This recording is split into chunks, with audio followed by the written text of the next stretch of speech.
Bien, bueno, muchas gracias a todos y todas por estar acá presentes y también agradecer mucho a Luis por haber aceptado poder comentar esta parte de una investigación que, bueno, es la que vamos a intentar compartir aquí con ustedes, ¿no? A ver, para empezar esta presentación, bueno, es parte de una investigación más amplia que por lo mismo, evidentemente, entonces está en desarrollo, está en curso, y la misma se inscribe en las líneas y campos de investigación que venimos impartiendo acá en el CIDES. Particularmente se inscribe y busca conectar dos campos de investigación que estamos alentando, desarrollando, ¿no? De la teoría crítica, las teorías feministas, y también el campo que tiene que ver con las formaciones del capitalismo y los mundos del trabajo. Quiero partir también señalando esto, porque además esta investigación la pienso, ¿no? Como parte de los hilos de continuidad, si quieren, de la trayectoria también de investigación del CIDES, ¿no? En estos temas, con una rica producción que ha pensado y sigue pensando justamente los mundos del trabajo y sus transformaciones, y también el trabajo, digamos, de los cuidados, ¿no? Desde otras perspectivas, contribuyendo a ese debate. Entonces es eso lo que, por un lado, si quieren, me inspira, ¿no? Para poder continuar esto y imprimiendo algunos de los nuevos desafíos que creo que los cambios en los mundos del trabajo de hoy nos plantean. Pero también, en realidad, bueno, ¿no? Y también quería señalar, justo en esos hilos de continuidad hay un trabajo que a mí me parece muy valioso entre varios otros, pero que en 2014, por ejemplo, se publicaba acá en el CIDES, justamente a propósito de los 30 años de aniversario del CIDES, coordinado por Rosana Barragán y también por Pilar Uriona, que titulaba Los mundos del trabajo, ¿no? Transformación, no, perdón, lo leo bien, Mundos del trabajo en transformación entre lo local y lo global, ¿sí? Y que contenía además varios aportes de docentes de acá del CIDES y también de investigadores del país y más allá de las fronteras, ¿no?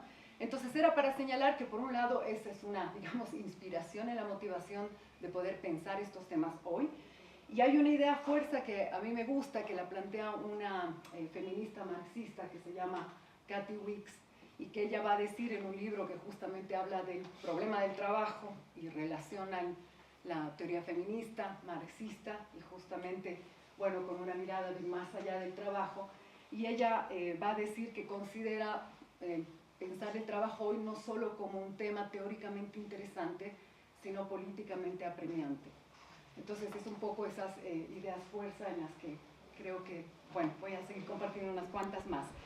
Entonces, bueno, con esta presentación, como les decía recién, que es parte de un trabajo que está en desarrollo, solamente he tratado de recortar algunos elementos. El objetivo es compartir entonces los rasgos justamente, los rasgos y ejes, ¿no? Más generales que orientan la misma, ¿sí? Y que parte en un sentido por preguntarse hacia dónde va el trabajo, ¿no? Una pregunta enorme y muy desafiante, sin dudas, ¿no? Pero esa pregunta la quiero también ubicar desde cómo se relaciona justamente los mundos del trabajo y los sujetos que desarrollan esa actividad, ¿no? Con la dinámica de acumulación de capital. La economía de los mundos del trabajo en el capitalismo contemporáneo, creo que se puede, o me gustaría problematizar también, para empezar, algunas ideas que creo que se han convertido en ciertos sentidos comunes. Son dos, básicamente, ¿no? Una que tiene que ver con una suerte de fetichización de la clase obrera fordista, ¿sí? O sea, esto nos remite a los llamados 30 gloriosos, ¿no? Como sabemos, estas décadas luego de la Segunda Guerra Mundial, en la que se dio el surgimiento de los llamados estados de bienestar, que se caracterizaron por la concentración industrial, la organización sindical, los derechos laborales, la producción de masas, etcétera, pero que esto derivó en la construcción conceptual de una suerte de, digamos, de clase obrera clásica, ¿sí? Pero, y convirtiéndola más bien en un modelo estático, sin dar cuenta que su surgimiento y desarrollo en realidad ha sido parte de un breve periodo en la historia del capitalismo, que puede más bien ser en realidad considerado justamente más como una excepción que la regla. Y creo que esta imagen fue la que tendió, o que sí, de algún modo se hizo dominante y se extendió en partes de la academia, contribuyendo a fetichizar justamente esa idea clásica de clase obrera. Y el segundo aspecto que quiero problematizar es la relación entre lo que se ha venido a llamar, ¿no?, el trabajo de la producción, si quieren, de mercancías, y la reproducción social de la sociedad, de las vidas, digamos, en un sentido, ¿no? Lo que buscamos es justamente problematizar una comprensión dicotómica, que si bien hay mucha discusión, me parece que algunas veces es más difícil todavía, digamos, avanzar en cómo realmente comprender y problematizar esos binarismos o dicotomías, y que eso por un lado, ¿no?, de problematizar esa comprensión dicotómica de estos espacios, y también comprender por qué se trata de un trabajo que es devaluado social y económicamente, pero que sin embargo es fundamental y condición de posibilidad para la reproducción de las sociedades. Bueno, con esos elementos en mente, ¿no?, y ante el desafío de intentar exponer sumariamente un panorama bastante complejo, diverso, y que sea para ustedes, ojalá de un modo más o menos interesante al menos, también señalar que el lugar del que me ubico parte por pensar estos problemas hoy desde quienes también, y creo que esto me lleva también a algunas consideraciones metodológicas, no únicamente teóricas, desde quienes miramos los mundos del trabajo y la clase trabajadora desde Marx, ¿no? Entonces ahí un poco lo que decía desde la teoría crítica, teorías feministas, igual.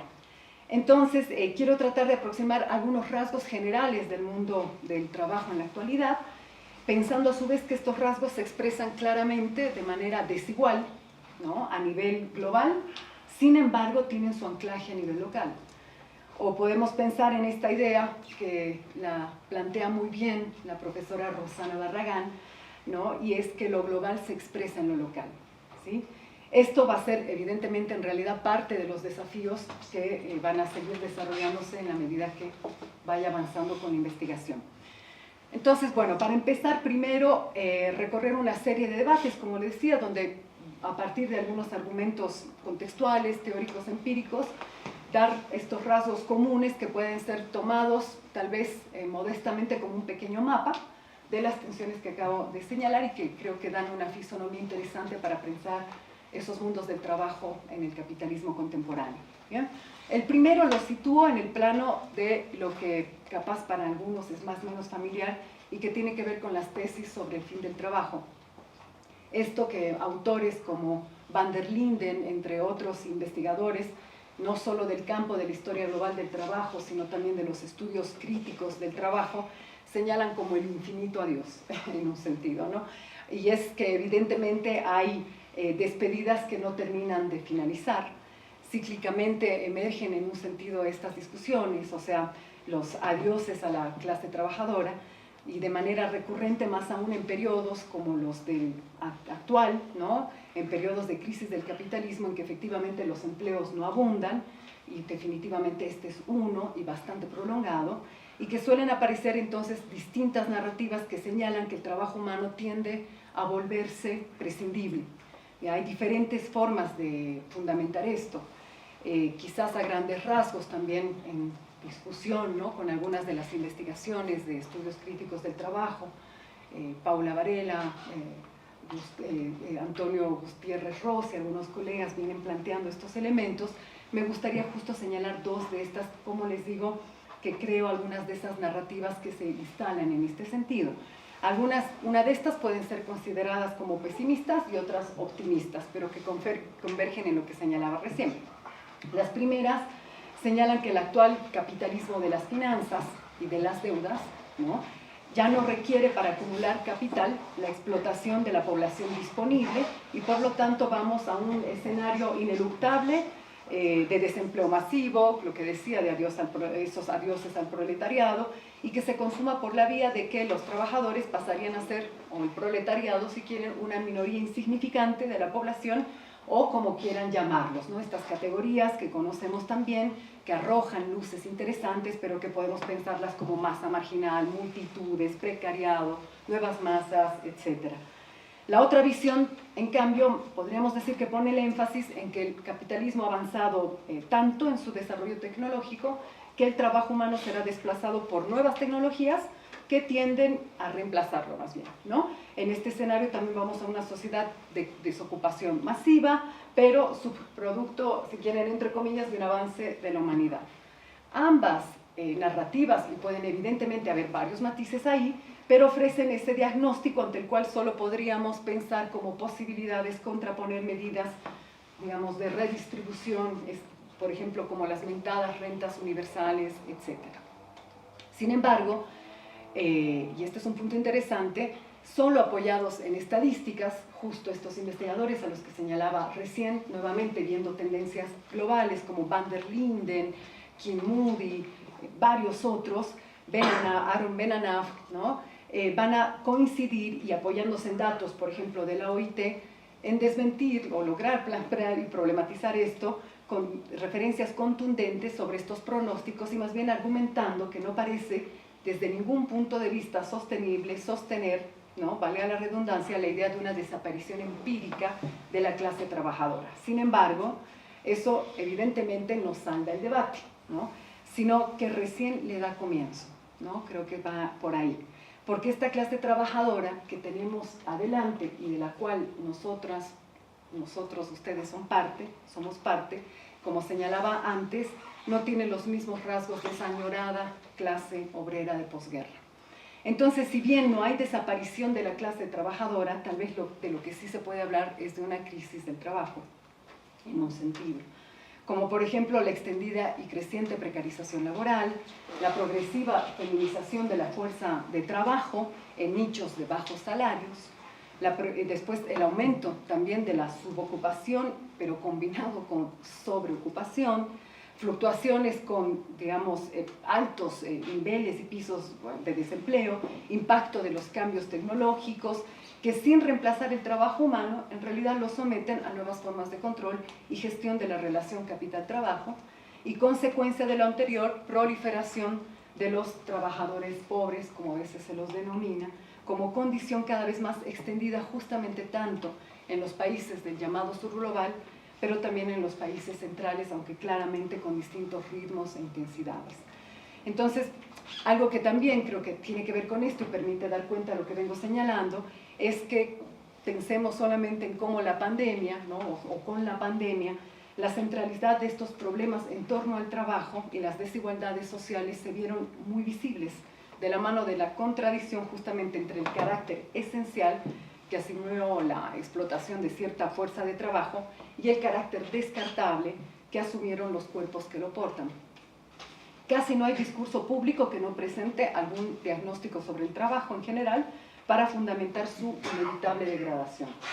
Del lado de los trabajadores, ¿sí?, son constantes las denuncias acerca de la tremenda extensión justamente que tiene la precarización a través de huelgas, protestas, diversas formas y cada vez más variadas de organización entre sindical y donde incluso parecía que no fuera posible, incluso en los diferentes procesos de movilización social que hemos visto los últimos años y décadas, en los que no necesariamente se presentan como protestas laborales, pero en los que los trabajadores forman el cuerpo social principal que da vida a esos combates. Por ejemplo, podemos pensar en las movilizaciones en Francia de los chalecos amarillos, distintas revueltas en América Latina en 2019 como en Chile, las huelgas durante la pandemia en Estados Unidos, también en Europa, hasta, no sé, digamos, pensemos las movilizaciones recientes en Gran Bretaña, Alemania, Francia, etc. Entonces, las tendencias globales lo que muestran es un escenario que puede parecer paradójico. Las antiguas potencias industriales, si quieren, se desindustrializan y las nuevas economías industrializadas empiezan a desindustrializarse tempranamente, pero en su conjunto, en realidad el mundo no se desindustrializó de manera sustantiva y más bien las estadísticas globales, no necesariamente por país, ¿no?, entonces veo esas tendencias, muestran que la reconfiguración masiva de las cadenas de suministro distribuye los puestos de trabajo en el sector manufacturero de forma más dispersa. ¿Qué significa esto? Que los cambios justamente en el ciclo de producción de valor, ¿sí?, capitalista, mediante la deslocalización y externalización de tareas, conecta la industria, más bien en el llamado sur global, pensemos China, India, otros países, con procesos complementarios de ensamble industrial o tecnológicos y logísticos, que es importante, y que culminan en los llamados países centrales. Como explicó en un trabajo, por ejemplo, ahí pienso en una idea, también ya clásico, Beverly Silver, hablamos en estas dinámicas de soluciones espaciales, que encontraron los capitalistas en el proceso de globalización y que produjeron también reestructuraciones, justo de lo que vengo señalando, de las fuerzas del trabajo. Lejos entonces de una carrera hacia el abismo, en la que colapsen a su vez, digamos, los salarios, las condiciones de trabajo y las acciones y movilizaciones de los trabajadores, asistimos a un proceso más desigual en el que se forman sectores nuevos, como por ejemplo los megas almacenes logísticos, nuevas clases obreras en países de reciente industrialización, pensemos esas megas industrias en Asia, e industrialización de nuevos sectores. Y aquí hay un aspecto importante también que me interesa, cuando digo eso, industrialización de nuevos sectores, el trabajo de la reproducción social también es fundamental. A ese nivel podemos pensar en la industria de la salud o de la educación, por ejemplo, ¿no? En cómo se desarrolla sus formas. Bueno, esta tendencia desigual afectó a numerosos países reduciendo la participación de la fuerza de trabajo en el sector de la manufactura, por ejemplo, de un país, y desplazó la fuerza de trabajo a actividades que estadísticamente se agrupan en lo que conocemos como la economía o la categoría de servicios en general, un mundo entero, ¿no? Una de esas expresiones tiene que ver, por ejemplo, con la logística, ¿sí? Y eso para mí permite mostrar ese nuevo flujo de la clase trabajadora. Uno de los procesos más relevantes de las transformaciones entonces del capitalismo en las últimas décadas es esa llamada revolución logística, como algunos la han tenido a acuñar, y que se refiere a un cierto arte de mover las cosas, digamos, ¿no? Con fines específicos, que conoció primero en la guerra, que se conoció, se empezó a extender, digamos, primero con la guerra en la década de los 60 y luego con el comercio mundial desregulado en los 80, y debido a un auge que terminó acelerando, después de esos momentos o procesos que se fue desarrollando, la circulación justamente de las mercancías y constituyendo una nueva cadena de suministro mundial que provee una infraestructura material indispensable para la globalización. Todos sabemos que una gran parte de las mercancías que consumimos son producidas a lo largo de amplias cadenas globales que emergieron con la deslocalización productiva de los países del norte durante la globalización neoliberal. Nuevamente, en la pandemia, y más aún con la salida de la misma, creo que esto también me parece importante, y su crisis de oferta, si quieren, y de las cadenas de aprovisionamiento, se hizo patente la centralidad que éstas tienen para el comercio global. Como era previsible, eso también produjo la formación de nuevos sectores de clase trabajadora.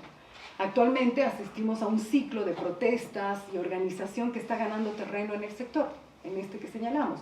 Un proceso, por ejemplo, y eso lo podemos ver incluso en las noticias, ¿no? Que va, por ejemplo, de las huelgas portuarias en Alemania hasta los procesos de lucha y sindicalización en los almacenes de Amazon en Estados Unidos de Jeff Bezos, por decirlo, ¿no? En un rango más.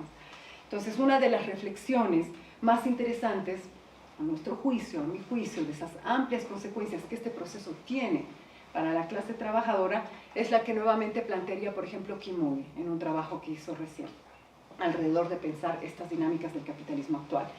¿Qué va a señalar él? Que según su análisis, una serie de cambios productivos, tecnológicos y organizacionales dieron forma a algo que él define como la logistización del capitalismo, o un capitalismo logístico, en el que las cadenas globales se transformaron en un arma indispensable para hacer frente a la caída de las tasas de ganancia, ¿sí? Desde el punto de vista operativo, la logística tiene una dimensión física y material, que comporta la manipulación, transporte, etcétera, de una diversidad enorme de productos, de mercancías. Pero desde el punto de vista de la gestión tiene una dimensión inmaterial, y transmisión y gestión de la información, o más bien inmaterial en ese sentido, de transmisión y gestión de la información. Cuestión clave, ¿no?, en la prestación del servicio y en consecuencia en el desempeño de una diversidad de negocios. Pero aquí lo que quiero plantear es que esta doble dimensión, física e inmaterial, es la que muchas veces es actualmente presentada casi de manera unilateral, tal vez, me animo a decir, construyendo una lectura de alguna manera mistificada, ¿no?, que interpreta el más reciente periodo de digitalización como si fuera el ascenso de un flujo desmaterializado de acumulación de capital. Sin embargo, en realidad, lejos de ese reino de la inmaterialidad, es precisamente esa digitalización la que permitió también incrementar el control físico de la fuerza de trabajo y acelerar sus métodos de gestión de forma tal que las mercancías puedan moverse más rápido.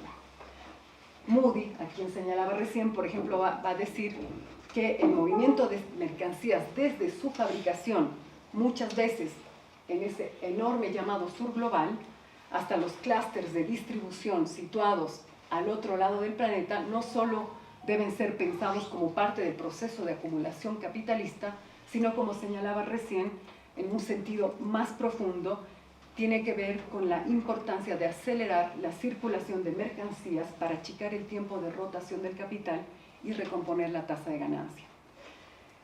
Eso que es como un elemento que quiero dar cuenta alrededor de estas tensiones, pensando esa esfera de la llamada producción. Y ahora, para poder, y tratando de ver que el tiempo no me gane, relacionar la otra dimensión que quería decir como ejes para problematizar, es esto de la también producción, ahora introduciendo la dimensión de la reproducción y el valor, ¿sí? Nuevamente, pensando en este avance del capital, hablábamos de otras dicotomías conceptuales que empiezan cada vez más a ser problematizadas, como es la dupla del trabajo de la producción de mercancías, como señalaba, y el trabajo de la reproducción de la vida, de la reproducción social. Para el capital, que este es todo un debate desde las teorías feministas, evidentemente, ¿no?, en realidad, el primero, es decir, la producción, digamos, de mercancías, si quieren, es el único en el que es posible valorizar el capital invertido, ¿sí?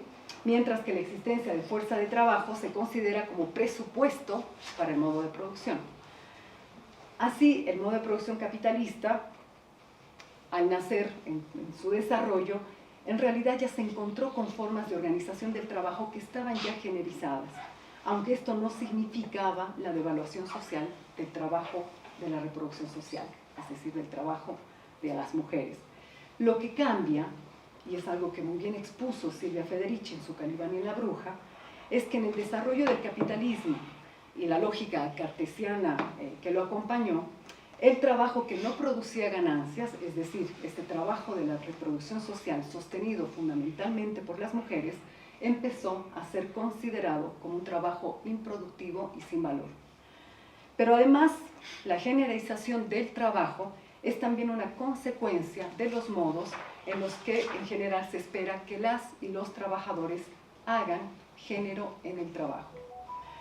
En un artículo en el que Paula Varela y Gastón Gutiérrez Rossi, como señalaba recién, se preguntaban también sobre las tendencias de los mundos del trabajo hoy, van a problematizar esta relación a partir de dar cuenta sobre la tendencia creciente del trabajo de la reproducción social asalariado también, no solamente el que está el doméstico en el espacio privado del hogar, ¿sí?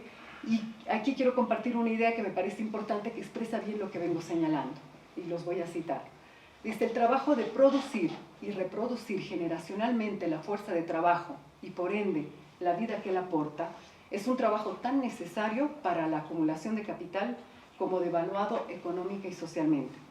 Esta devaluación está basada en la necesidad continua que tiene el capital de disponer de fuerza de trabajo para explotar, al mismo tiempo que su necesidad de que esa fuerza de trabajo se produzca y se reproduzca de la forma más barata posible para ampliar al máximo los márgenes de generación de plusvalor. El carácter privado de la producción y reproducción de la fuerza de trabajo, que son muy mayoritariamente quienes lo llevan a cabo, las mujeres, ¿no?, en el hogar, no solamente, es el principal modo en el que el capitalismo intenta resolver su necesidad de provisión de fuerza de trabajo barata. La racialización, la migración, la desposesión también son otras formas de abaratar la fuerza de trabajo.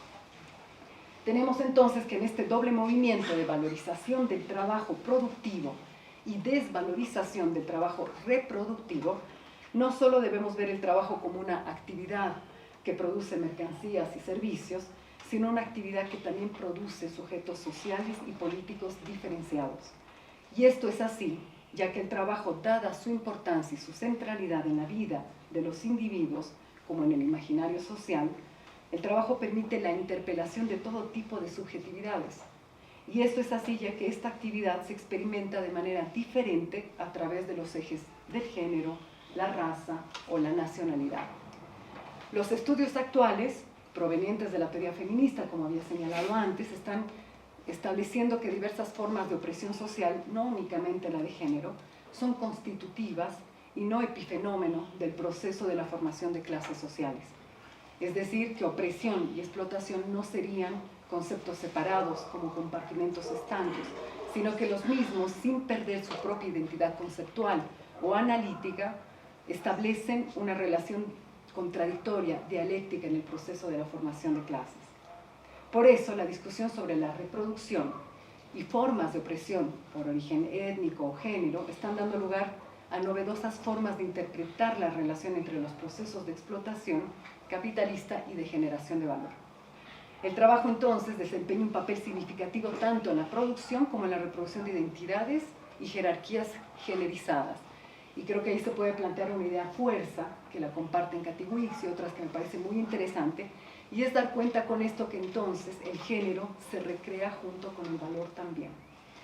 Como se puede observar, entonces la distinción entre el trabajo de la producción y de la reproducción social es una distinción conceptual o analítica, ya que en la vida ambas esferas no solo se encuentran estrechamente unidas, sino que van más allá de eso, formando una totalidad social dinámica y diferenciada que permite la reproducción de la sociedad capitalista y de la sociedad de conjunto. Paradójicamente, en la sociedad capitalista, el trabajo de la reproducción social, como señalábamos y lo observamos, es el más devaluado económicamente, pese a ser la base sobre la que se sostiene toda la estructura de la sociedad. Un elemento más para ir tratando de no pasarme del tiempo y cerrar la idea. La cuestión también con todo esto es pensar no solo entonces la centralidad del trabajo, si quieren, de la producción y todo lo que veníamos señalando, ¿no? Problematizando esas dimensiones de inmaterialidad, etcétera, sino también la centralidad de este trabajo de la reproducción social y de sus sujetos, o la centralidad también de las mujeres en el trabajo de la reproducción social, que involucra, como decía, el trabajo doméstico y también el trabajo de los cuidados, etcétera, en nuestras sociedades contemporáneas. Y su lugar, ahí voy a utilizar una metáfora que me parece muy interesante de Paula Varela y varias teóricas feministas de la reproducción social, como puente entre la producción, justamente, las mujeres como puente entre la producción y la reproducción social. Es decir, esta idea de puente puede pensarse como una posición de fuerza privilegiada también de las mujeres. Es la ubicación que ocupan en relación a una separación, como decíamos recién, fundamental del modo de producción capitalista, es decir, la separación entre el ámbito de la producción, ¿no?, y el de la reproducción. Pero esa frontera no es contingente en el capitalismo, es su alma permanente en un sentido, porque de allí se derivan las disociaciones entre la esfera de lo económico y lo político, de lo privado y lo público, del trabajador y del ciudadano, etcétera, entre varias otras. Entonces, por ende, el análisis de los modos en que esa frontera se perfora, creo que es muy importante y es central. Y las mujeres trabajadoras juegan allí un rol que no juegan, si quieren, los varones de su clase, ¿no? Ellas son sujetos protagónicos de ambos espacios, usando metáforas como el de la fábrica o el taller, si quieren, como metáfora del ámbito de la producción, y el barrio, la escuela o la casa como el ámbito de o la metáfora, mejor dicho, de la reproducción. Entonces, podemos pensar esa ubicación como un lugar anfibio, ¿sí?, que puede pensarse como potencial fuerza en la medida en que sea usada para establecer esos lazos entre la fábrica y el barrio, entre las demandas laborales de la clase trabajadora y aquellas que exceden lo laboral, pero que son parte, en realidad, central de su condición de trabajadores.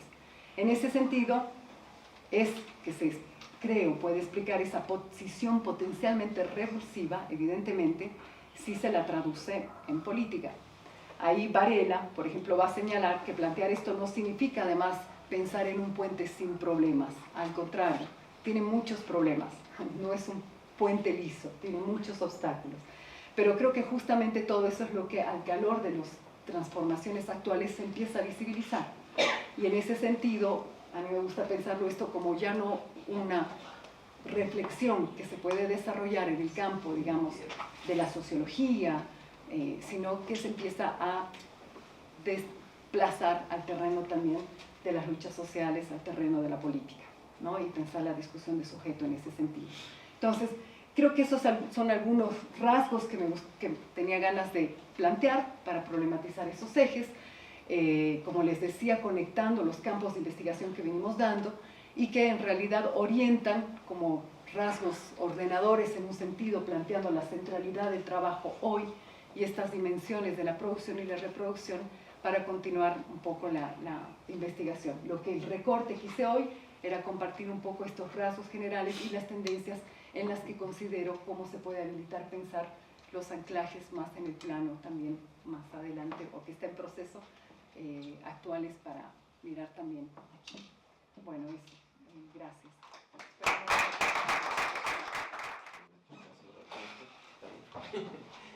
Bueno, vamos ahora a ceder la palabra a Luis para los comentarios a la ponencia de Gaby. Adelante, Luis. Gracias. Muy buenas tardes. Creo que lo que nos presentó Gaby hoy es un programa de investigación, ¿no? Y que a mi parecer por lo pronto tiene tres componentes que quisiera comentar, sobre todo por un lado tiene un bosquejo del problema sobre la cuestión del trabajo y una descripción de los debates actuales y una primera valoración de los mismos, que voy a comentar luego, y las discusiones que se están desplegando. Incluso luego tiene, no sé si esto ya mencioné, una descripción un poco de los cambios que se están dando en el mundo del trabajo a escala global. Pero quisiera centrarme en lo que considero el aspecto central, que yo llamaría el núcleo conceptual de su programa de investigación, y que es el vínculo entre producción y reproducción. Creo que aunque la exposición y el mismo texto que preparó Gaby le dedica más tiempo a la descripción de los aspectos que mencioné, ¿no? Cuáles son los debates, los cambios en el mundo del trabajo, el núcleo está hacia el final, ¿no? Es este vínculo entre producción y reproducción, a partir del cual creo es el que pretende mirar también el horizonte más amplio del mundo del trabajo. Entonces este es el núcleo problemático, y dentro de eso creo que además está planteada la hipótesis de la centralidad del trabajo femenino.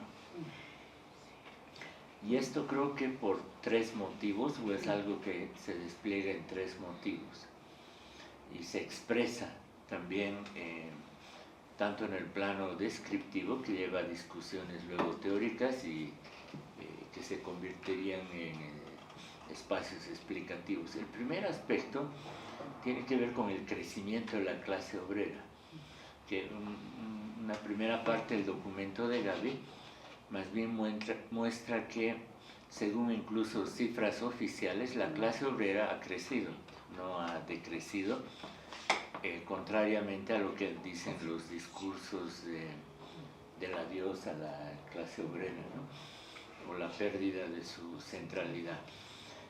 Y una buena parte de ese crecimiento tiene que ver con incorporación de fuerza de trabajo femenina, ¿no? Ahí hay una faceta de la importancia del trabajo femenino. La segunda, que también expuso Gaby, tiene que ver con las tasas de ganancia y el valor de la fuerza de trabajo, ¿no? Cómo la incorporación de la fuerza de trabajo, de trabajo femenino, está orientada a tratar de bajar la fuerza de trabajo y por lo tanto apoyar tasas de ganancia mayores. Es decir, hay ciclos de incorporación en diferentes áreas del mundo y eso va rotando o circulando, de incorporación y explotación de trabajo femenino como parte de la estrategia de mantenimiento y elevación de tasas de ganancia. Y la tercera faceta, que creo que no estuvo tan presente en su exposición, pero está en el texto, tiene que ver con la dimensión política.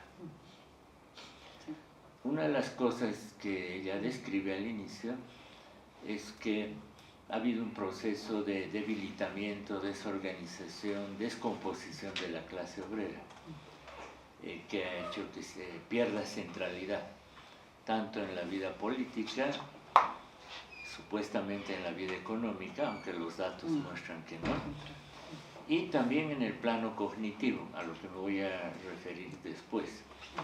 Y eso implica que ha habido un proceso de despolitización en el seno de la clase obrera, inducida por las transformaciones del capitalismo.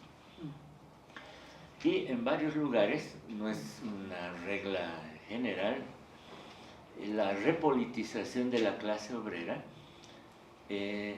responde a fuerzas feministas. Esto ha ocurrido incluso en la región, ¿no? En Argentina, en Chile, en México. Procesos de repolitización de la clase obrera ya están cruzados e impulsados por movilización feminista. Y no tanto así por los núcleos tradicionales de la clase obrera, básicamente contingentes de varones, ¿no? En este sentido, la centralidad del trabajo femenino también tendría una connotación o una dimensión política hoy, ¿no? Ya que son estas articulaciones clase obrera, lucha feminista, las que están volviendo a poner en el tapete de manera más fuerte la cuestión del trabajo, ¿no? Y de la clase obrera y su importancia en la economía y en la organización de toda la vida social. Ese me parece que es el núcleo de su propuesta y a mí me parece muy pertinente. Digo, lo comparto no porque yo trabaje sobre lo mismo, sino porque me parece pertinente, ¿no? Para enfrentar un estudio y un intento de explicación de las transformaciones en el mundo del trabajo y de la vida social hoy.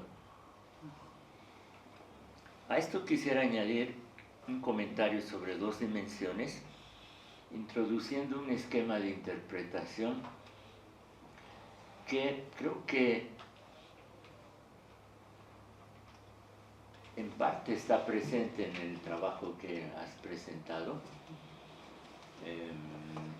y que consiste en algo que algunos investigadores marxistas como Benjamin Coria, retomando la idea de Marx, han planteado pensar que los ciclos y momentos más importantes de transformación tecnológica del capitalismo responden a estrategias de desmontaje del poder político de la clase obrera. Es decir, que no hay una dinámica puramente tecnológica económica, ¿no? Es decir, de que se inventaron ciertas capacidades de aumentar la producción, reducir el tiempo del trabajo y eso genera fases de desarrollo capitalista. De hecho, Marx muestra cómo el paso de la producción manufacturera a la gran industria tenía como objetivo desmontar el poder de los obreros que todavía valoraban o mantenían un valor de su fuerza de trabajo alto porque este dependía de su especialidad, ¿no? De que ellos controlaban el proceso de trabajo y tenían un saber imprescindible, no sustituible fácilmente. Y la gran industria lo que hace es dividir más el proceso de trabajo, estandarizarlo y sustituir incluso parte de la fuerza de trabajo organizada, politizada. Y ese mismo tipo de proceso está presente en la transición de la gran industria al Fordismo y el Taylorismo, donde nuevamente el capital trata de desmontar el poder sindical que se habría organizado hasta fines del siglo XIX, inicios del XX, y crear una nueva clase obrera desorganizada, despolitizada, aunque mejor pagada en las industrias de punta, ¿no? Y esto va implicado a cambio también en patrones. Bueno, hay un vínculo entre cambio de patrón de producción, patrón de reproducción social, de consumo, y también creo cambios en el mismo espacio de las ciencias sociales. Esta pérdida de centralidad de la clase obrera, que describes al inicio, es producto de una estrategia de desorganización de la clase obrera producida desde el capitalismo, no por debilitamiento de la clase obrera internamente, que ha generado un margen importante de despolitización, desideologización, lo cual le permite al capital tener buenas tasas de ganancia, ¿no? Porque puede manipular de mejor manera el valor de la fuerza de trabajo. Y eso lo hizo también en la siguiente fase, post-fordista, que implicó descentralizar la producción en el mundo y que ha descrito en varias de sus facetas Gaby.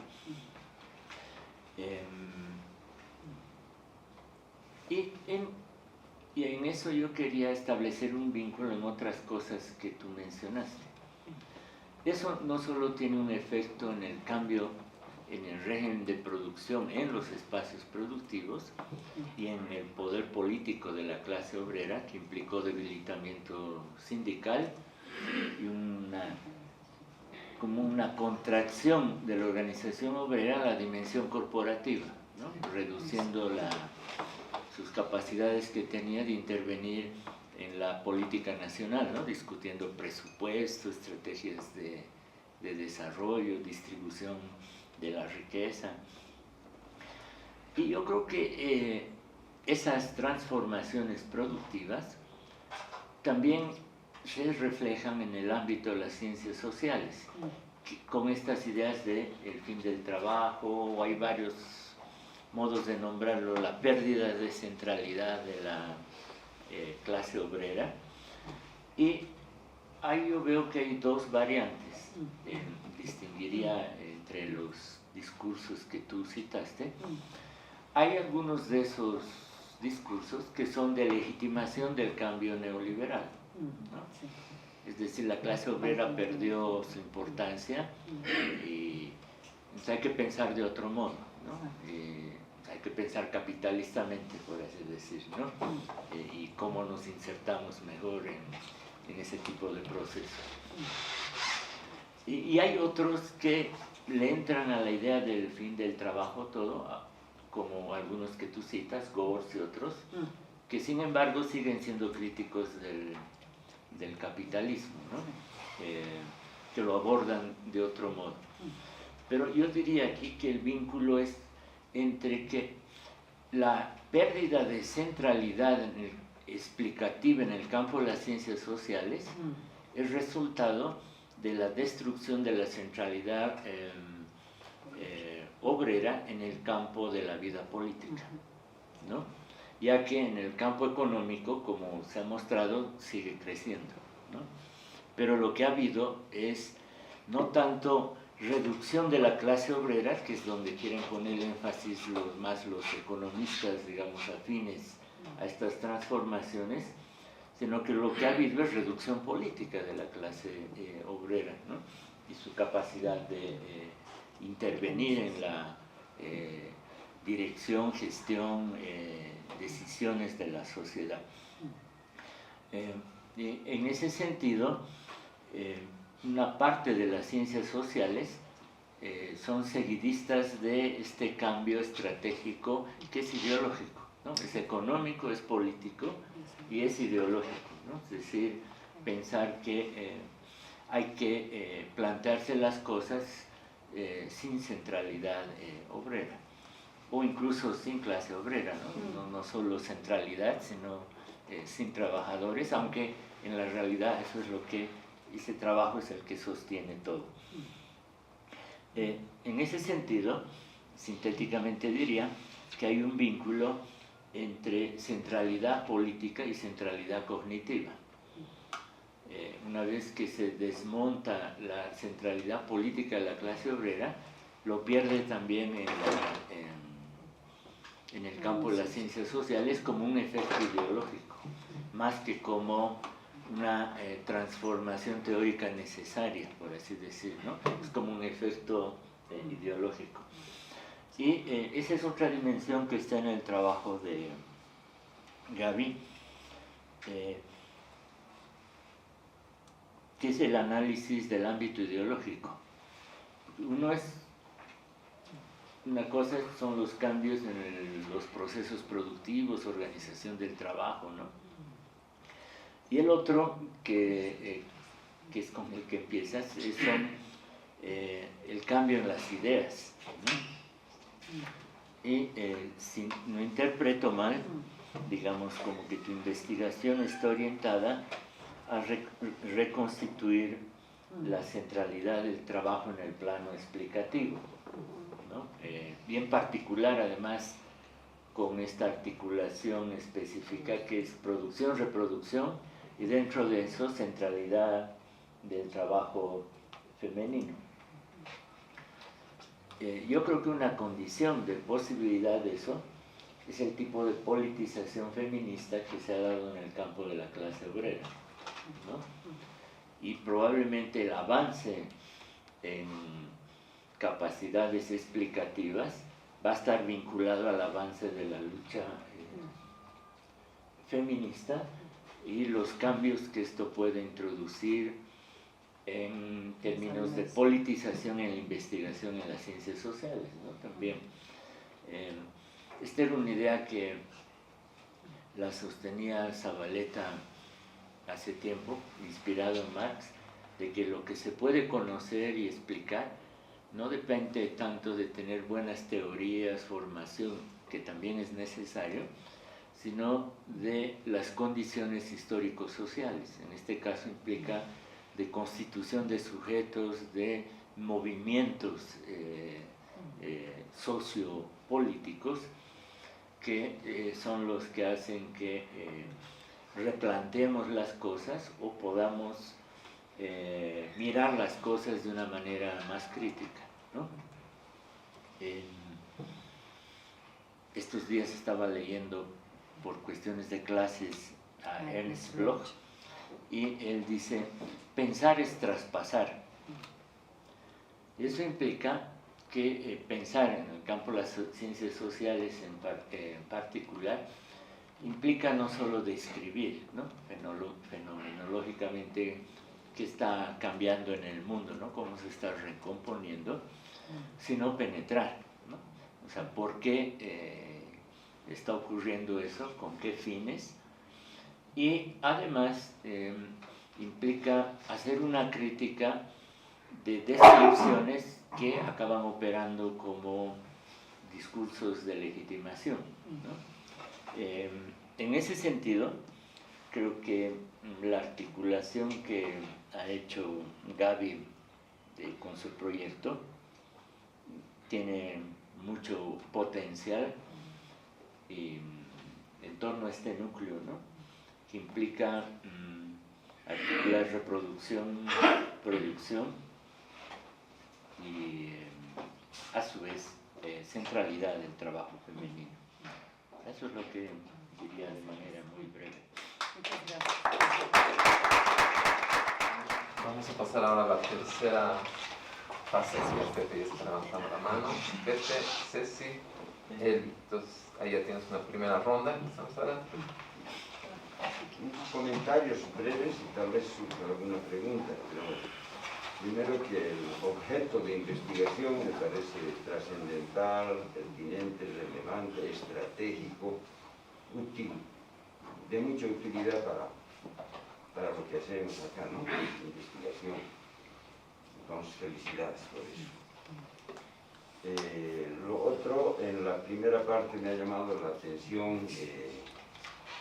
como que describes el achicamiento de la clase obrera, algo así se entiende, por lo menos cuantitativo, que ya lo ha comentado Luis, que habría una especie de apariencia de eso entonces, ¿no? Y yo quería eso, ponerlo en duda por lo menos, ¿no? Es decir, todo lo que representa el desarrollo capitalista en Asia, en China, es decir, es solo por lógica, digamos, aquello no está existiendo, hay más bien una expansión. Ahora, claro, lo que sí hay es un cambio en la cualidad de esa clase obrera clásica que dices, es cierto, hay un proceso muy grande de transformación de la clase obrera y ha habido muchos pasos en eso, ¿no es cierto? El tema de la maquila, del trabajo por encargo, de formas no visibles, no de taller, no de fábrica, etcétera, y que sigue siendo un proceso de proletarización. Primero. Segundo, tal vez un tema ya más de forma, mundos del trabajo me parece muy grande. El trabajo es más que el trabajo asalariado y más que la clase obrera. El trabajo implica el trabajo campesino y otros, ¿no es cierto? Incluso como conglomerados más grandes que la propia clase obrera. Entonces, tal vez no guarda rigor, digamos, llamarle mundos del trabajo y referirse solo a la clase obrera. ¿No? A no ser que esté equivocado y tengas capítulos de lo otro, digamos, ¿no? Ahí se justifica, porque además es un trabajo general, ¿no? Global, de visión general. Esos dos temas me llamaban la atención, y un tercero, seguro lo vas a tocar, uno da ganas de preguntar de todo, ¿no? Pero hay una acotación del trabajo que hay que respetar ciertamente, pero el tema de la aristocracia obrera, de la funcionalidad con el sistema y del papel del sindicato de la clase obrera, del sindicalismo, la parte política puede estar más clara, en fin, pero ¿qué transformaciones ha habido en el proceso de sindicalización de la clase obrera? Esto te pregunto porque me he acordado mientras hablabas del debate marxista de esa izquierda radical alemano-holandesa, austro-marxista, de Panekow, Matic, Gortz, etcétera, de crítica al bolchevismo, en medio de la Rosa Luxemburgo y los espartaquistas, reforma, revolución, y esta izquierda radical que le dio en el clavo entonces en sus críticas tempranas, en línea, digamos, con la Revolución de Octubre, con las que después empata el propio Trotsky, ¿no es cierto?, en su revolución tradicional y demás, coincidencia de resultados, critican más que la Rosa Luxemburgo, que no llegaba a tanto, crítica también, pero dice no parlamentarismo, no elecciones, no sé qué, estos izquierdistas radicales, ¿no?, marxistas, de un poderoso partido además en Austria, en Alemania. Dice, ni reforma, no reforma, no parlamentarismo, no sindicatos. Y no está muy justificado eso, porque plantean consejos, porque ya estaban mirando, ¿no es cierto?, que después se van a convertir en Rusia, en soviets, en otras partes, en consejos. Gramsci participa en los consejos de Turín, pero es otra modalidad de agrupamiento proletario, obrero, ¿no es cierto?, de gestión. En miniatura, el gobierno de los productores asociados que planteaba en su asalto al cielo Marx, ¿no? Entonces, no sé si lo estás tomando en cuenta, está ese tema y qué criterio tienes. Y para terminar, perdón Luis Claros por tocar, y para terminar, tu opinión sobre qué transformaciones y qué papel, y si sigues pensando en el sujeto de transformaciones en la clase obrera. ¿Sigue para ti siendo el sujeto de cambio? ¿Y cómo? Es decir, interseccionalidad, ¿qué? Ceci. Gracias, Luis. Gracias, Gaby, y bueno, complementariamente a Luis, muy bien las dos presentaciones, y la tuya, bueno, las dos, ¿no? Pero quiero destacar en este caso, que es la protagonista, la claridad de la exposición, la contundencia de las ideas, y me ha encantado, ¿no? Felicidades, Gaby. Un poco al pasar, y yo creo que es muy importante, pero tú lo has planteado al pasar, te has referido al tema del tiempo, ¿no? A la aceleración del tiempo. Yo creo que es un tema central en el proceso de la construcción capitalista y de su persistencia, ¿no?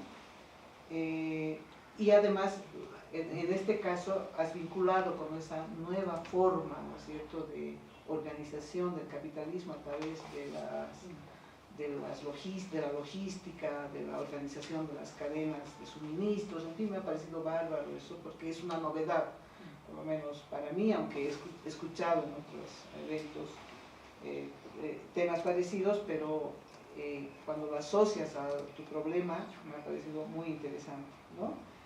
Ahora, yo creo que la categoría tiempo, insisto, es central para la caracterización del capitalismo, porque además tiene connotaciones morales, ¿no? La burguesía, desde el punto de vista de Weber, se constituye a partir de una dedicación particular, ¿no es cierto?, a la producción, es decir, desde el estoicismo que hereda la burguesía, en fin, hay una dimensión acerca del tiempo que además tiene esta otra connotación de tipo moral, de la ética del capitalismo, ¿no? En este caso, me parece que ese podría ser uno de los temas, ya que Luis dice que este es más bien un programa de investigación. Me parece central que lo pudieras explotar, Gaby, porque en el contexto contemporáneo, los procesos de aceleración del tiempo bajo los problemas que tú has planteado, las cadenas de suministros, ¿no es cierto?, ahí hay algo, ¿no es cierto?, que tiene que ver con los consumidores. O sea, yo, si soy una consumidora con cierta capacidad, ¿no es cierto?, material para dedicarle a eso, puedo recibir un producto de Nueva York en 3 días, ¿no? Ahí hay un problema, una cuestión vinculada a la aceleración del tiempo, ¿no? Me beneficio, ¿no es cierto?, de la posibilidad, ¿no es cierto?, de que se haya acelerado el tiempo, pero con el objetivo de satisfacer mi consumo, ¿no es cierto? O sea, hay una dimensión del tiempo que tiene que ver con eso, y hay otra dimensión del tiempo que tiene que ver, ya marcando desigualdades, ¿no?, con el gran crecimiento de las ciudades, ¿no?, y por lo tanto con la ubicación de los sectores laborales en los márgenes de las ciudades, ¿no?, que para desarrollar sus actividades laborales, en el sentido que tú planteas, ya no la fábrica, ¿no es cierto?, tienen que atravesar toda la ciudad, ¿no?, para llegar a su puesto de trabajo, ¿no?, precario y con todo lo que señalas. Y entonces me parece que ahí hay algo que contribuye a esto que han estado planteando ustedes dos y que tiene que ver con la desorganización de la clase obrera, ¿no? Al usar tanto tiempo, ¿no es cierto?, en ir a su puesto de trabajo y volver de su puesto de trabajo, por ejemplo, en el caso de las mujeres eso es muy evidente, ¿no?, las mujeres que trabajan en servicios de cuidado asalariado, ¿no?, eso es tremendo, ¿no?, en términos de uso del tiempo. Y entonces, si tienes eso en tu espalda, ¿no?, ¿qué posibilidades tienes de organizarte, ¿no? Es mucho más complicado. Entonces, me parece que ahí hay dimensiones vinculadas al tiempo que quizás podrías aprovecharlas y remarcar, por lo tanto, tanto la desigualdad como el problema de la desorganización de la clase obrera. Eso como sugerencia. Eli y luego Manchi. Sí, yo tengo 2 preguntas, igual me ha parecido súper interesante los comentarios. Una tiene que ver con estos cambios en el mundo del trabajo a nivel global, recientes, ¿no? o sea, lo de las cadenas de comercialización que unían diferentes países, diferentes economías, ¿no? Y donde los países del sur, digamos, las economías del sur tenían un lugarcito ahí, ¿no? ¿No crees que ya estamos pasando esa época? Porque hace una semana, por ejemplo, el famoso presidente Trump ha subido nuevamente las tarifas del acero en los Estados Unidos con el objetivo, y lo ha dicho así literalmente, de que los autos sean construidos desde el principio. En Estados Unidos se inicia y acaba en 35%. Y claro, sabíamos que ya no había producción de autos como tal, Ford y todo ya desaparecieron, ¿cierto? Entonces, hay un movimiento explícitamente orientado al proteccionismo económico y a eliminar las cadenas de comercialización. Y ahí una gran pregunta es cuál es el rol de las economías del sur, y que siempre nos cuestionábamos, ¿no? Ver cuál es nuestro espacio, qué poder de negociación tenemos en este pequeño espacio donde solo hacemos estito, que no era tanto el caso de Bolivia, la verdad, ¿no? Pero de otras economías latinoamericanas, por ejemplo la mexicana, Colombia, etcétera, ¿no? Que entraron en ese proceso de manera mucho más directa. Entonces estamos frente a un contexto, creo yo, nuevo. O sea, porque esa subida de tarifas de los Estados Unidos, ese proteccionismo económico, está siendo seguido en Europa, porque tienen que seguir, o sea, son sus primeros, ¿cómo se dice?, sus más importantes consumidores, o sea, proveedores económicos, les venden y reciben. Entonces ahora, ya no van a poder venderles. Entonces cada uno va a entrar en un contexto de fuerte proteccionismo económico que realmente no nos lo esperábamos. Y de la manera en que se le ve, no hay o sea, ¿a qué estamos llegando con esto? Por mucho tiempo en los países del sur y en las economías del sur habíamos protestado contra esta forma de participación en la economía global. Y ahora, a ver, ¿dónde estamos?, ¿no? Entonces a mí me parece que eso es muy importante de analizarlo en estos nuevos mundos del trabajo, porque no se la esperaba, es un cambio, y entonces ya estamos en una época creo, no sé, ahí te quería preguntar, no sé si es post cadenas globales de producción y comercialización, pero definitivamente hay acciones, nada menos de estas grandes economías, que están cambiando el contexto. Entonces es un desafío, ¿no?, para estos mundos de trabajo. Y por otro lado, mi otra pregunta era viendo la economía boliviana. O sea, el mayor porcentaje de empleo es en servicios, ¿no es? Y servicios, estamos hablando comercio, informal. Otra característica fundamental es la multiocupación, que desafortunadamente no sale en las estadísticas oficiales porque no se les pregunta qué trabajo más tiene, y aparte de este tiene otro más. No hacemos ese seguimiento, ¿no?, en las encuestas del INE, entonces no sabemos bien. Pero ese es el mundo del trabajo en una economía como la boliviana, donde no hay empleo significativo en los sectores productivos, porque son intensivos en capital. Y no hay esa industria desarrollada, no hay las grandes maquilas donde se están empleando, ¿no? Entonces, bueno, la minería, pero 90% del empleo en la minería está en la cooperativa. En las cooperativas, que definitivamente ahí sí sería bien interesante ver cuáles son las relaciones laborales que no son necesariamente de cooperativa, ¿no? Pero en ese contexto tan heterodoxo, no sé, tan complejo, ¿no? Entonces, ¿cómo asentamos en pensar este nuevo mundo del trabajo, que ya no tiene mucho que ver con una clase, digamos, obrera que no ha sido, digamos, desplazada, o si ha sido un poquito más, pero sigue siendo importante? Entonces, creo que el ejemplo de la economía boliviana es muy interesante en ese sentido, y me gustaría saber qué piensas de eso. Gracias. Marillay, tienes un montón, pero... Adelante. Gracias, Gabriela, gracias, Luis, por la exposición y los comentarios. Gracias, muy amable. Tengo un par de comentarios, preguntas. para ver hacia dónde estamos yendo.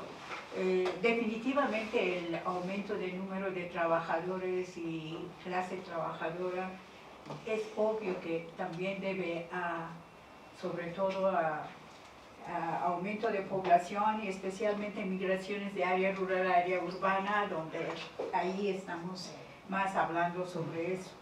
Creo que el asunto es la calidad de empleo. O sea, el empleo no desaparece, el trabajo no desaparece, pero cada vez la calidad de ese empleo y trabajo es lo que está siendo cuestionado, ¿no?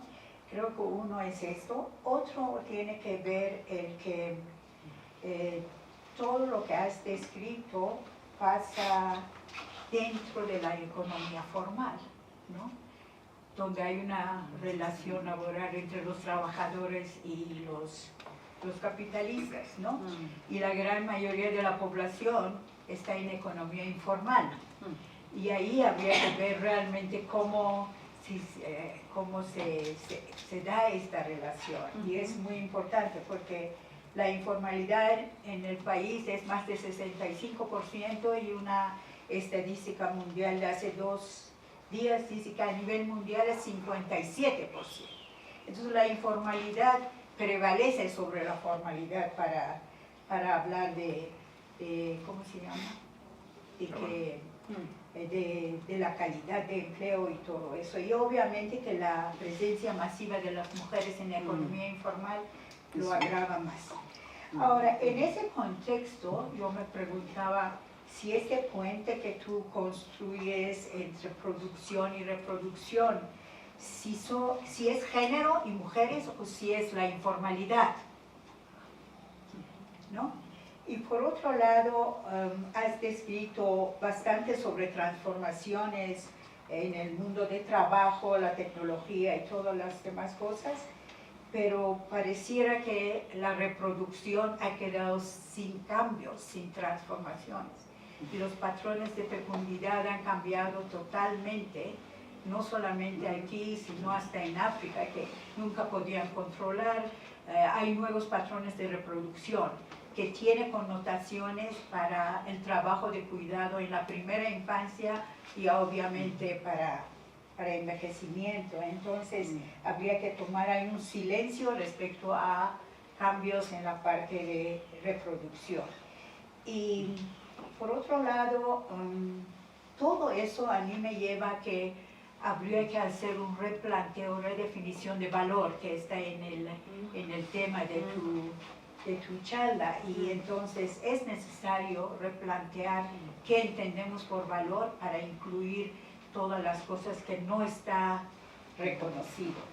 Y por último, me preguntaba todo lo que es, o sea, compartiste acerca del mundo capitalista, si hay alguna diferencia con sistemas no capitalistas en ese sentido respecto a trabajo, producción y reproducción. Gracias.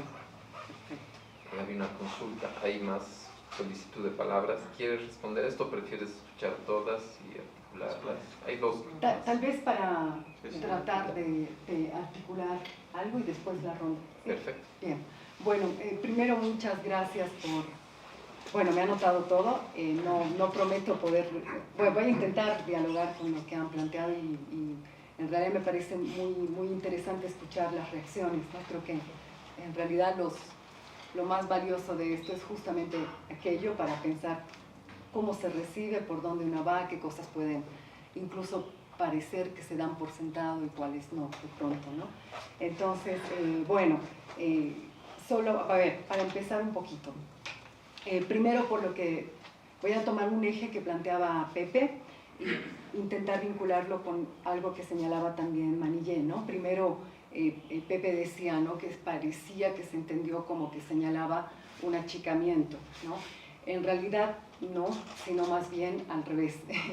Y también justo, de hecho, mucho de lo que señalaban, la investigación busca problematizar esos, en algunos casos, ciertos sentidos comunes, pero cuando hablo de trabajo, evidentemente no es solamente el trabajo formal, o únicamente el trabajo estricto de la producción.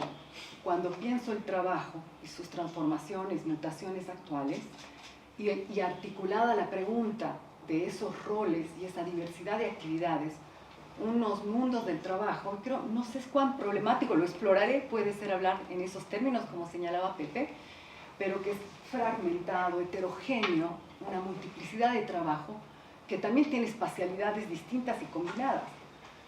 Entonces, digo, en ese sentido evidentemente es enorme y sin dudas, aunque quisiera, no voy a poder dar abasto para poder dar cuenta de todo aquello. Sin embargo, eso no es óbice también en la medida en que pueda aproximarme, anclando el debate en algunos sectores en Bolivia, como muy bien decía Elizabeth, que para mí es un desafío enorme. Y pensando incluso lo que se llama informalidad, quiero intentar, primero, ¿no? Como decía, pensar esa diversidad, heterogeneidad de los mundos del trabajo, fragmentación, a partir de la pregunta de cómo se articulan esas diversas formas a la dinámica de acumulación de capital. Y eso que supone pensar su proceso de producción, reproducción, circulación. Entonces involucra un montón de actividades de la economía, los sujetos que las desarrollan, donde por ejemplo está la producción, si quieren, en un sentido de alimentos. No sé, tengo unas nociones para ver si voy a pensar ese tipo de articulación. Producción y reproducción ancla ahí. Pero también en la llamada informalidad hay un montón de trabajo, no solamente de producción, claro que la hay, digamos, o sea, realmente no la excluye, pero más, ¿no? Entonces, mi intento es justamente no pararme en esa dicotomía formal-informal, sino pensar las distintas actividades de trabajo. No es una búsqueda de ponerle etiqueta, sino de pensar lo que se hace efectivamente. Más, y de hecho eso te lleva a esa discusión también, que un poco es lo que decía bueno, en algunos de los comentarios, ¿no? El tema, no achicamiento, sino, digamos, una pérdida de centralidad, y al decir centralidad tiene que ver con lo que muy bien también planteaba Luis, un proceso de derrota ideológica y política. Entonces, en un sentido, la pregunta por el sujeto está abierta de antemano, a priori, evidentemente no se la puede señalar, pero creo que hay posibilidades muy interesantes para pensar procesos distintos de lucha, donde esos sujetos, bueno, tomo una idea de Antunes, Nico creo que lo conoce bien, un sociólogo brasilero que dice esa clase que vive del trabajo, que es muy diversa, mayoritaria, etcétera, y que se desenvuelve en distintos mundos y con distintas formas de asalarización, porque también, y de organización, para recoger también otra idea que decía Pepe. Creo que también se ha tendido en un sentido a fetichizar la misma idea del sindicato. Perdonen por el abuso de la categoría, pero es también un poco eso. Entonces pareciera que para hablar de trabajadores tienen que ser sí o sí estar sindicalizados y por lo tanto recuperar, o sea, o piensas que es un tema decimonónico, el debate y ya fue, digamos, ¿no es cierto? En realidad es pensar hoy distintas formas que tienen como sujetos activos hasta también multiplicidad de formas de organización, y es un poco lo que decía también Luis. Muchas movilizaciones a partir de un reverdecer, digamos, de movimiento de mujeres y feministas, están llevando a poner la centralidad del trabajo, pero a forzar barreras, problematizar esas barreras y las demandas que se entienden también como de esa clase, y por lo tanto las formas de organización de las mismas, ¿no? Entonces me acuerdo, hay una también feminista muy interesante de la India que dice: ¿por qué peleamos las mujeres? ¿O cómo peleamos las mujeres? ¿Como trabajadoras o como mujeres? Como decía, digamos, Manillé, ¿no? O sea, esa frontera entre la producción y la reproducción, que en realidad no es una idea, o sea, sí, quiero construir y discutir esa relación, pero tampoco es, creo, una figura caprichosa, sino me refiero en el sentido que objetivamente ocupan un lugar así. Y tiene que ver también con el tiempo que decía Ceci. Cuando se habla de la teoría de la reproducción social, hay una discusión que pone o habla de una determinada crisis de las condiciones de reproducción social actuales.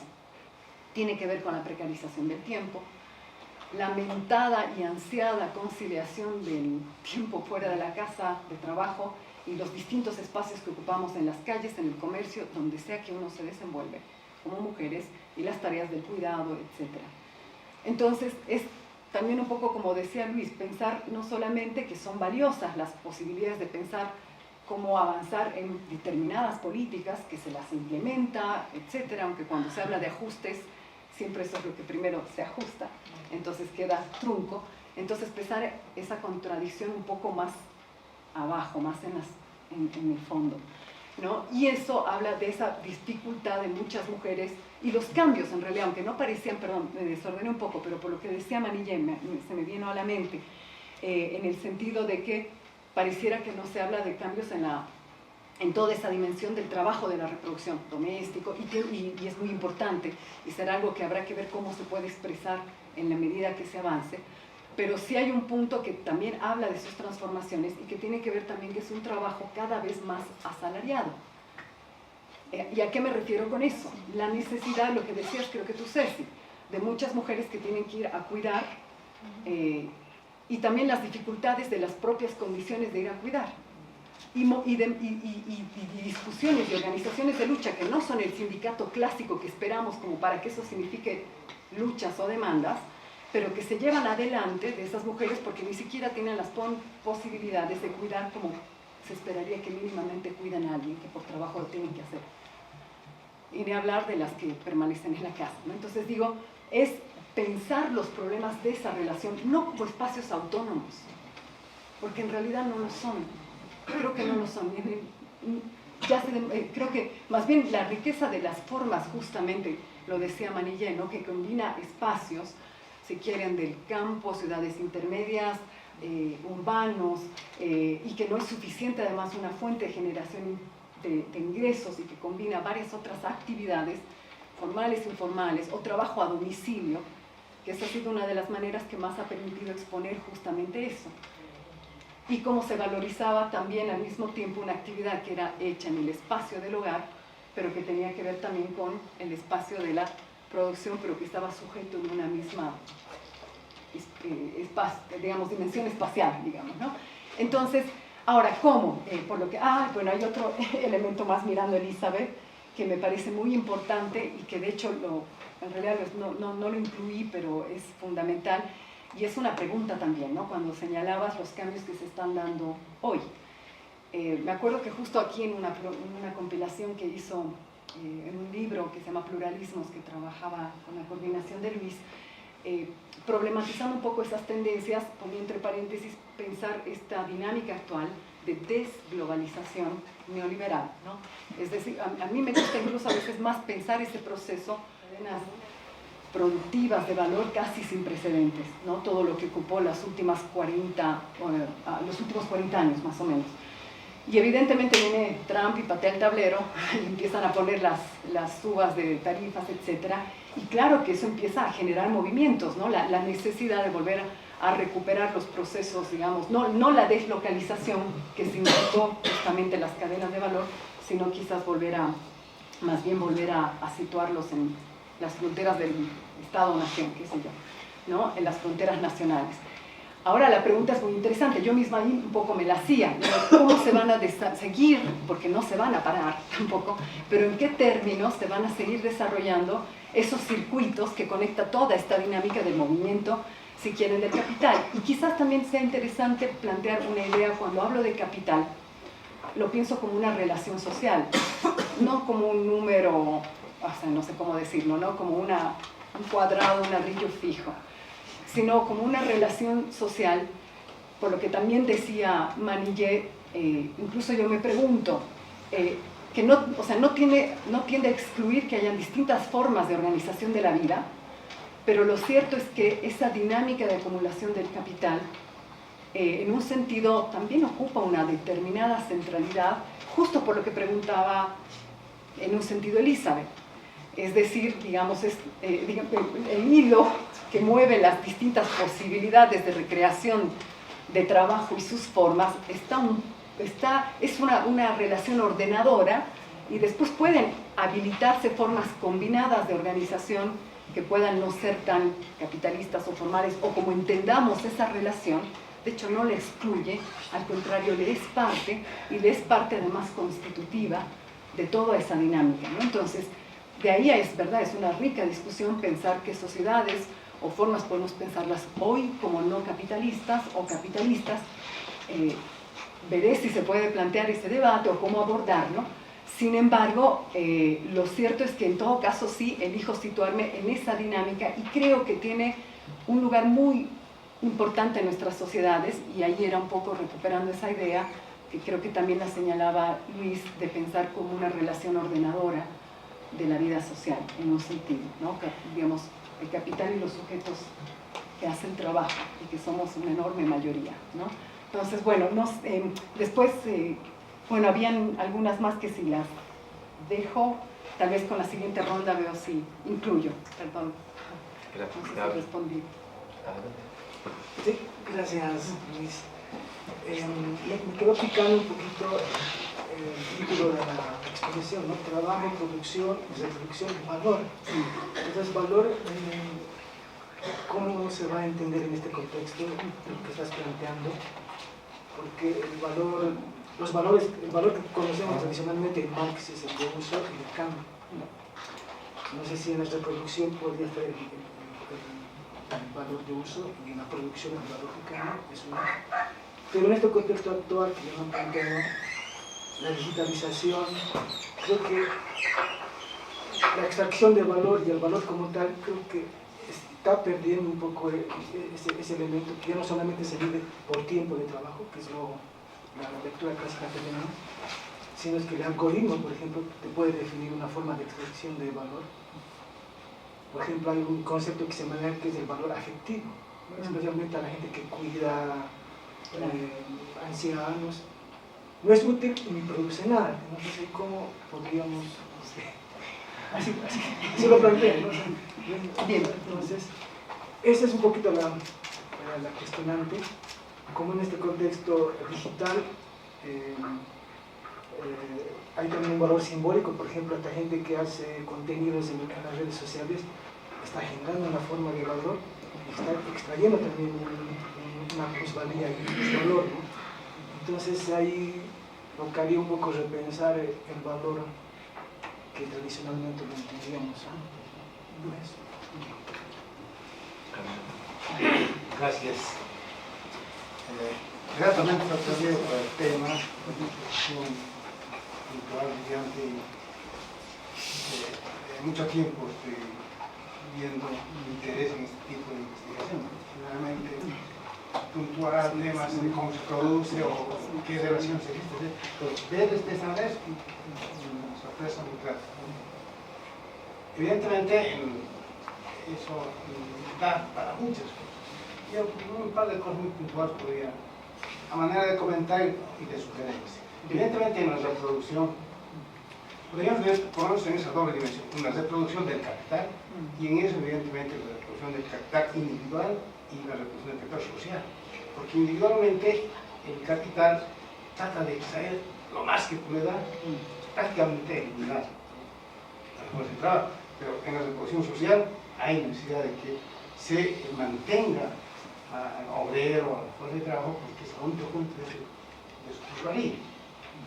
Por una parte esa dimensión, y la otra evidentemente, que es más compleja y creo que vas a centrarte, es en cómo se reproduce esa mercancía mágica llamada fuerza de trabajo. Y eso evidentemente conlleva una serie de otras dimensiones y una de esas dimensiones básicamente está cómo se va a generar las condiciones materiales para que esa reproducción de esa mercancía no tienda a desaparecer o a perder, pero que debe crecer cada vez más. Porque la única posibilidad de que el capital exista es de que existe esta mercancía. Si no existe eso, no es posible. ¿Y cómo, después, la otra sugerencia, no sé si es demasiado, cómo se puede poner rostro a esto?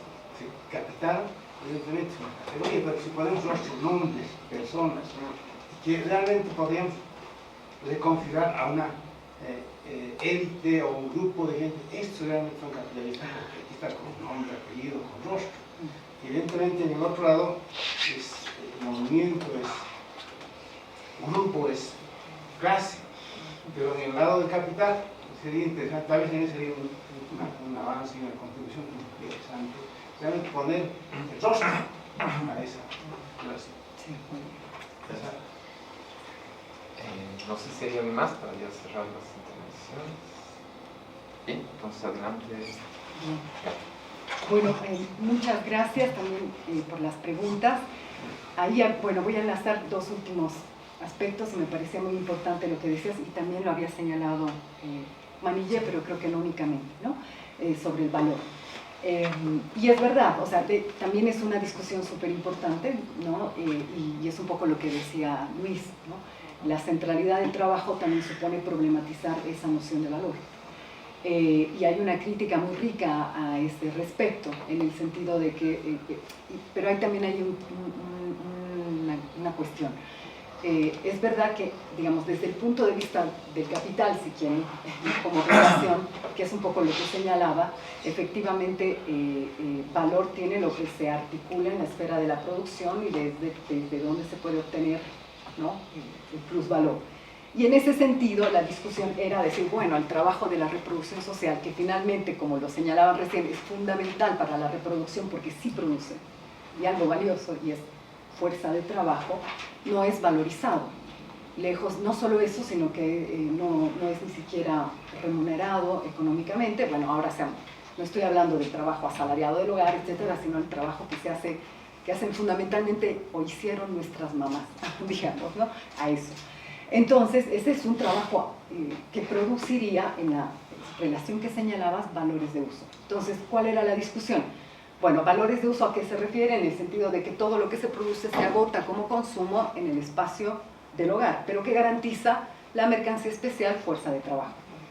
Bueno, ahí hay toda la discusión en el sentido de decir, bueno, al señalar esto significaría entonces que no tiene valor ese trabajo y que es improductivo, ¿no? Casi poniendo una valoración axiológica en un sentido. Pero, en realidad, lejos de ser productivo o improductivo, nuevamente es un trabajo útil, si lo queremos decir, y absolutamente útil. Entonces se problematizaba, y al propio Marx, y esa es la discusión desde las teorías feministas, y hubo un momento en lo que se conoció como segunda ola, o las movilizaciones, digamos, los debates sobre el trabajo doméstico en los años 60, 70, que Liz Vogel va a decir, parece que se terminó volviendo vicioso porque era, no sé, Federici decían, bueno, hay que pagarle salario porque sale valor y se tiene plusvalía directamente, y otros que decían, no necesariamente, pero es fundamental. Más allá de eso, el punto es que es un trabajo útil, produce fuerza de trabajo, definitivamente. Federici va a decir, es el trabajo además más intensivo, al mismo tiempo en fuerza de trabajo, y que, así como el propio Marx señalaba respecto de las finanzas, si quieren, de que es un trabajo improductivo, no significa que ese trabajo no sea fundamental, o ese espacio, o esa esfera, para la circulación y dinámica de acumulación del capital. Entonces pienso desde ahí esa relación, justamente, ¿no? Y ahí se presenta justo en ese todo articulado, no componiéndolo en un sentido de compartimentos estancos. Entonces creo que esa es una manera, y se expresa evidentemente de modo distinto en distintos sectores.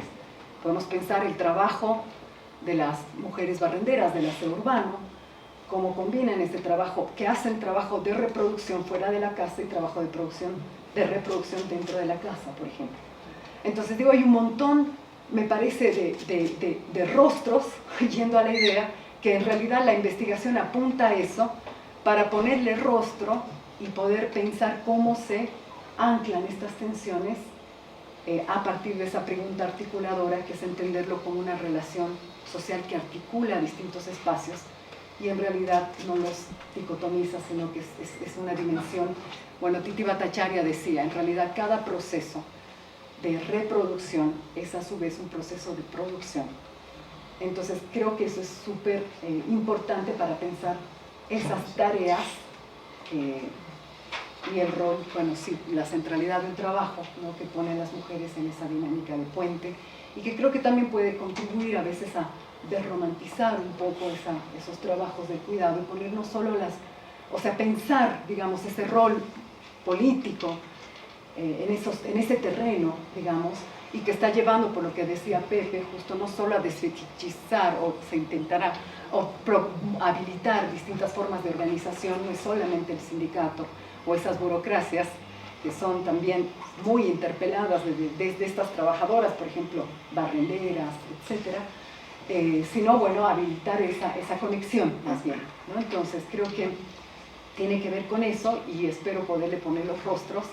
Y como bien decían, bueno, era un recorte para mostrar este núcleo que decía, digamos, conceptual, un poco la lente por la que se quiere pensar eso, pero en un sentido sí, es dar luz y ver también qué nubes aparecen en el desarrollo, encontrando espacios que lo hagan carne, ¿no?